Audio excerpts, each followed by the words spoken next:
Welcome to the Intimate Marriage Podcast, where I teach educated, successful couples how to have incredible, passionate relationships so that you can stop compromising and start feeling fully alive in your relationship. I'm Alexandra Stockwell, aka the Intimacy Doctor. I'm a physician, a relationship and intimacy coach, and I'm an intimate marriage expert. My husband and I have been married for 26 years. We have 4 children and full professional lives, and we've created an amazing marriage. I've shown hundreds of couples how to do so as well. So if you want to deepen your understanding of your own relationship and learn to access new heights of emotional, sensual, and erotic intimacy, you're in the right place. I will show you how. Now, let's dive in.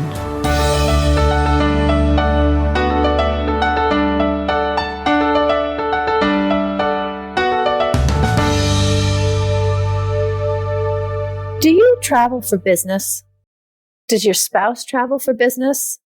And how do the two of you navigate it? How do you stay connected and just have it feel good when one of you is traveling and really focused on whatever your work responsibilities are? That is the topic for today's conversation. And before I dive in, I want to read one of the ratings that was left actually a year ago. Dr. Stockwell speaks about intimacy in a way no one else does.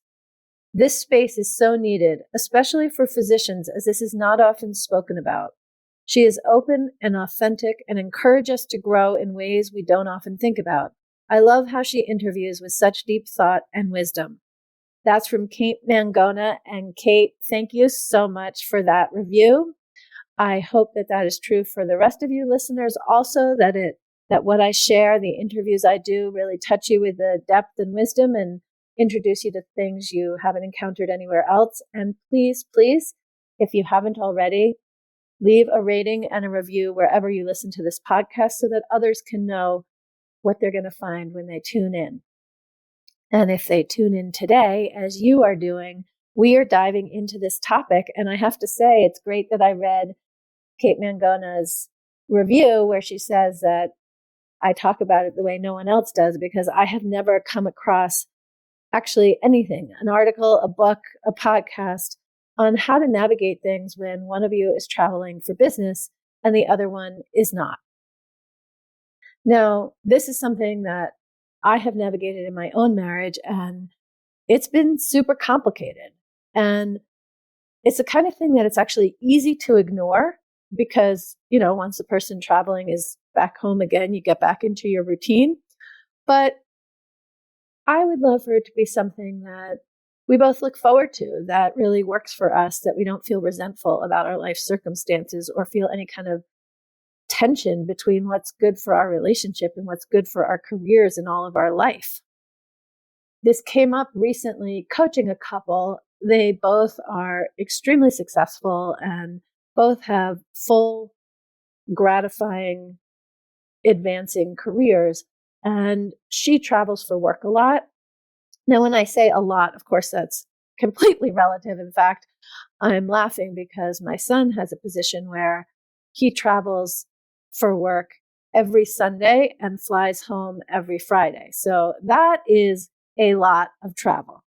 It's not like that with this couple. They have children. They have a life based in the place where they live. And I think actually in their case, it sort of comes in waves where maybe every quarter there are a few trips, local-ish, but requiring an overnight stay, or traveling for conferences and meetings for a longer period. And sometimes they travel together, and that is a very pleasant situation and not what I'm talking about. I'm talking about where one of them travels and the other one doesn't. And actually, I'm recording this in my hotel room in Scottsdale, Arizona. I have traveled for 5 days for a business conference, and my husband is at home with the children. One of the children is sick, and he's actually improving now. It's like the illness started after I left, it will be resolved by the time I get home, but that just adds an extra stress for the parent at home. Something like that can always happen. And for the person who's traveling, especially if it's business meetings, they can be intense and complicated. So if you or your spouse travel for work, you know what I'm talking about. And in my experience, honestly, for the most part, it's more challenging for the person at home. Because if you are used to operating as a two-parent household with the children, as a collaborative approach when it comes to figuring out what's for dinner and making it happen, when it comes to getting kids where they need to be, and also when it comes to just being in one another's space and energy and checking in. And at the end of the day, it's two of you going to bed, not just one. And for the person at home, it can feel like a burden, even if you, of course, want to support your spouse in doing what's good for them and progressing in their career. You would never ask the spouse to stay home, or maybe actually you would, because you don't actually believe the travel is necessary.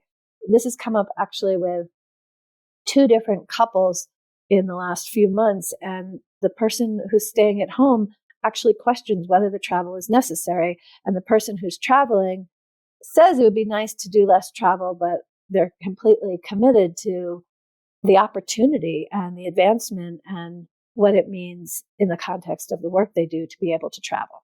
So I want to talk about this from the point of view of the person traveling, from the point of view of the person staying at home, and then give you some good ways to work with this so that if there's anything that causes tension, could be polished, could be more connected, you go ahead and make those changes in your own relationship. So for the person who's traveling, for the most part, he or she wants to know that everything at home is well handled, that everyone's going to be fed, get to school on time, get to soccer practice, whatever the situation is. And really, the most supportive thing is to just know that everything at home is handled. And so we don't need to put any attention on it. I'm traveling now, as I said, and I'm glad to be updated, but I'm also fine being updated when I get home, because the biggest gift for me is to not have to worry about what's happening at home so that I can be fully present with whatever I'm navigating, whether I'm at a training or coaching clients or in some kind of business meeting context. As the person traveling, I want to be able to be fully present and navigate all the different things that come up in in-person context. So if I'm with clients, I want to make sure my energy is high and ready for whatever arises with them. If I'm in a business meeting, I want to make sure that I'm able to tend the relationship so that I can really advocate for whatever it is that I'm there to advocate for and understand and serve.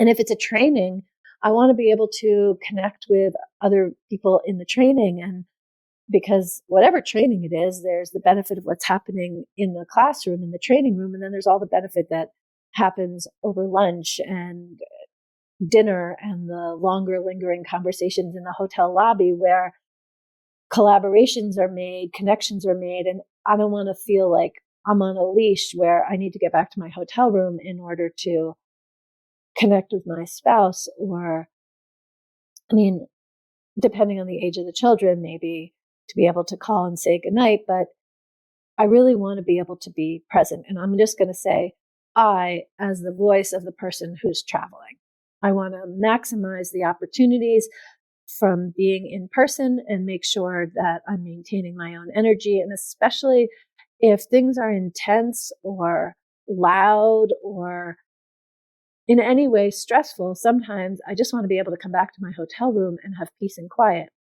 Sometimes I'm glad to connect, but mostly I want to dive in and be present and make things happen without causing trouble, without creating disconnection, without setting things up so that when I go home, there's stuff to deal with because I wasn't responsive.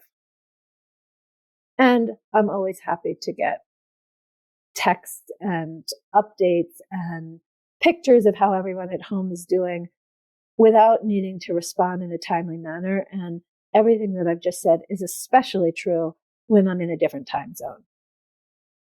Okay, now for the person who's at home, which I have certainly been many times as well, and I'm familiar with how that is for the couples that I'm coaching now, where in one couple it's the wife who does more of the traveling, and in the other couple it's the husband who does more of the traveling. So I find that with two career couples, this is not a gender specific matter. Okay, so for the person at home, the absence is most strongly felt because when I'm at home, I'm used to there being two of us at home and having our routine. And so the other person being away, it's felt so much more strongly. When I'm the one traveling, I don't do this kind of traveling with my husband, so I don't miss him. I don't expect him to be with me going to the business conferences that I go to. But when I'm at home, I, of course, am used to him being there. And so I feel his absence. The children feel his absence. And we're navigating absence in a way that just doesn't happen for me when I'm the one traveling. Now, as the one at home, if there are any complicated issues in the relationship, they are very likely to be exacerbated when my spouse is traveling. So if there are trust issues, those can just flare up when the other spouse is traveling. If I feel unimportant or rejected within the marriage, that's going to flare up when the other spouse is traveling. In fact, I could look at it as a litmus test that whatever is arising for me when my spouse is traveling is showing me the areas where I'm insecure, or I could say the elements that are calling to me as an invitation for healing. And actually, I personally went through this. I used to wonder, like, who is my husband talking to? And is conversation with them going to be more interesting than conversation with me? This is years ago, but when I told him, he would just laugh because he finds me an extremely interesting person. But my concern had nothing to do with the truth for him. It had everything to do with what was up for me and my own insecurities and what I was navigating.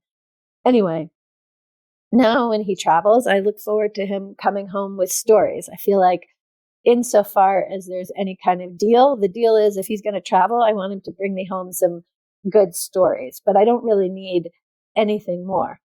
Actually, one time, my husband went, it was a 10-day silent retreat. So his phone was off for 10 days. Ever since either of us got cell phones, we'd never experienced anything like that. And of course, even before cell phones, there were other ways to communicate with one another. So we had never gone 10 days with absolutely no communication whatsoever. And this was something that was scheduled well in advance. He's a physician. And so for him to take 10 days off, I think it was planned, 8 months prior. And we didn't at the time have any idea that would be when we would be moving. We moved from an apartment to a house with kids. And so I was so glad that he got his 10-day silent meditation. And I didn't even know then. I had a little bit of a sense of how significant it would be. And in fact, it has changed his life. He has, his inner life benefited so much from having done that. But at the time, I kind of had two channels on at the same time. It's like a split screen. On the one hand, I was so glad for him to have this time. He works hard. He's a provider. He's always available, either at work as a physician or at home for any of us. And so to just have this time to be with himself and dive into things, I was completely supportive. And on the other hand, I was, I felt a little bit of victim mentality, like this is all on me to make this happen and this is hard. So I guess what I hope you take from what I've said so far, just laying out the landscape, is that you give some attention, whether you're the one at home some of the time or every time, or you're the one who travels some of the time or every time. Think about your experience. Think about what you actually want and what comes up for you. And now I want to give you some suggestions about what to do about it. There really are 3 different elements to look at. The first is before traveling, the second is during, and the third is after, upon your return. So in terms of before, I highly encourage you to actually have a conversation before the next time either one of you travels. Have a conversation about how it is, like what works really well when one of you travels, and for either one of you, what could be better in terms of communication, what happens before you go. Maybe for the person at home, you'd really enjoy having a date night dinner, just the 2 of you, sometime in the day or 2 before the other one leaves. Maybe that would be lovely. Maybe you want to text every evening when you go to sleep and when you wake up, which might be at the same time, it might be different times if you're in different time zones, but that you just activate the connection. You express the connection and love between the 2 of you when you wake up and when you go to sleep. Maybe you're actually super comfortable just not talking, trusting that if there's something important, the one with the important thing will reach out, and otherwise you'll just connect when you're back together at home, when the one traveling has returned. Just consider what your needs are. And the thing that I really invite you to do is treat this as a research project. This is not about one and done. This is not about figuring out what's a good system for both of you, and then that's what you do ever after. This is a research project for how you want to nurture your connection and add fuel to your marriage in a way that works for both of you when you're apart from one another for some amount of time overnight. And if you take the attitude of treating it as research, then there's no bad outcome. It's just that, oh, this worked well, or this really didn't work for me. I'd like to change this variable. I'd like to do this part differently the next time. Anyway, the point is that you have a conversation about what's going to work for both of you. And the most important thing with this is to understand that, yes, your personalities, your needs, your connection styles are different from one another. And that is going to be reflected also, and maybe even intensified, by the fact that one of you is at home in your regular routine, but missing the other spouse. And then the spouse who's traveling is doing something independent and isn't really going to miss you because they're used to doing that themselves anyway. And so it's not a change, the fact that you're not there. Be honest. And my recommendation is that you pick one variable to play with and research the next time one of you travels. So maybe you make a point of, as I've said already, texting each morning and seeing if that creates a good sense of connection for the 2 of you. Or maybe you send one another random photos throughout the day. Like, what it's going to be is really up to you. In fact, at the conference that I'm at right now, one of the speakers talked about how his wife is home with young children and there's a major snowstorm where they are, and he needed to leave. He is the one who typically would be shoveling the snow. And so he knew this trip was going to be especially hard for his wife. So what did he do? Well, before he left, he used markers on whiteboard, lipstick on the mirror, and stickies in other places to leave messages so that any room in their home, his wife can look and see loving messages from her husband. So she will never forget how much he cares about her, how much he supports her, even as she navigates this time. So, I love you, honey. Thank you for taking care of our family. I can't wait to see you soon. You're so amazing. I don't actually know what was on the messages, but the point is that he went throughout the whole house and made sure that whatever room his wife would be in, there would be some kind of a message that he left so that she could feel loved and connected and cherished by him as she navigates the young kids and the snowstorm while he is out of town. That's a pretty high level interaction or way of maintaining connection. It definitely doesn't need to be like that, but if you're someone who loves romantic gestures, or your spouse is someone who loves receiving them, well, you could consider something like that. I suggested to one of the couples that he just write a note and leave it in her suitcase so that she would find it when she unpacks. And for some couples, that would be lovely. For other couples, it would just be kind of cheesy. So you need to find what would be nice for you. So you want to have the conversation ahead of time. And then while you're apart, there are two things happening that both deserve your attention. One is seeing what works, doing the research as I've already described it. And the other is seeing what comes up inside you. Do you feel like you're on a leash? Do you feel insecure because you don't trust your spouse? Do you wonder, like, whatever thoughts, I'm not going to make a list of all of the unpleasant, insecure thoughts you might be having, but if they're coming up, that is really valuable information to pay attention to, because it's not your spouse's job to handle that for you. Your spouse, in traveling or staying home while you travel, is giving you an opportunity to see what are the thoughts that are typically below the waterline, and because one of you is traveling, they are above the waterline and you become aware of it. So just to be super clear, before the travel happens, you want to discuss it, hear what one another's needs and desires are, and pick one thing that you'll experiment with in the next trip. And during the trip, you want your attention on doing that thing that you've agreed on and noticing what comes up, because that is useful information and shows you where you need to put your attention in terms of personal growth, self-confidence, and deeper connection between the two of you.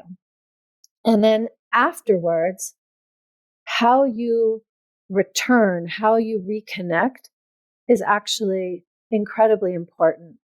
And I might do a whole other podcast on that, but let me just say that transitions are important.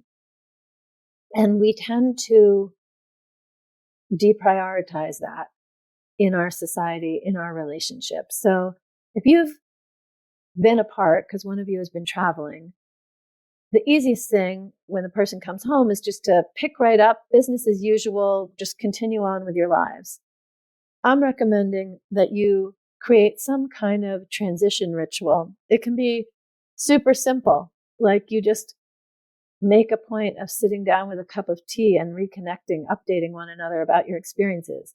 It can be grander, whatever suits you, but give some attention to the fact that now you're back together.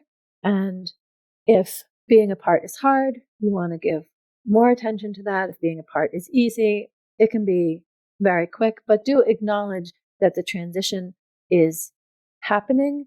And I'm inspired to do a whole podcast on this topic because it's actually really significant, both for business travel, and it comes up a lot also when one person travels for personal growth and has all kinds of insights and awareness and evolution, and you feel different and it's so wonderful and you want to come home and tell your spouse about it.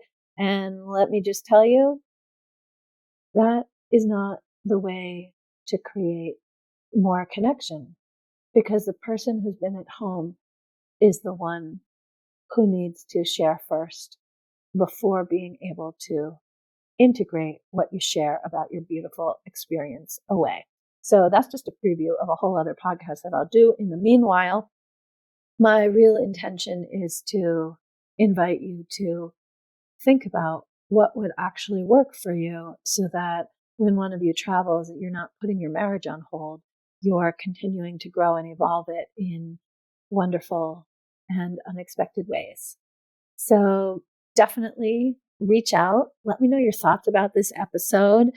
And if you navigate challenges with business travel, you can go to my website and fill out the contact form. That's the easiest way to reach me, alexandrastockwell.com/contact. The website is in the show notes, so it'll be easy to find.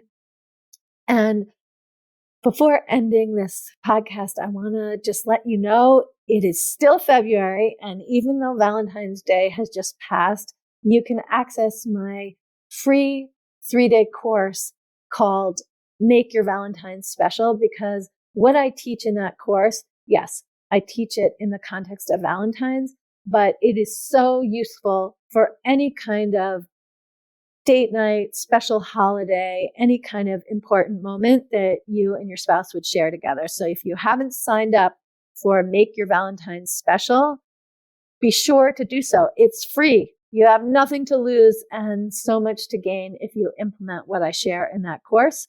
So the link to sign up for it is alexandrastockwell.com/Valentine's. That also will be in the show notes, and you can find it there.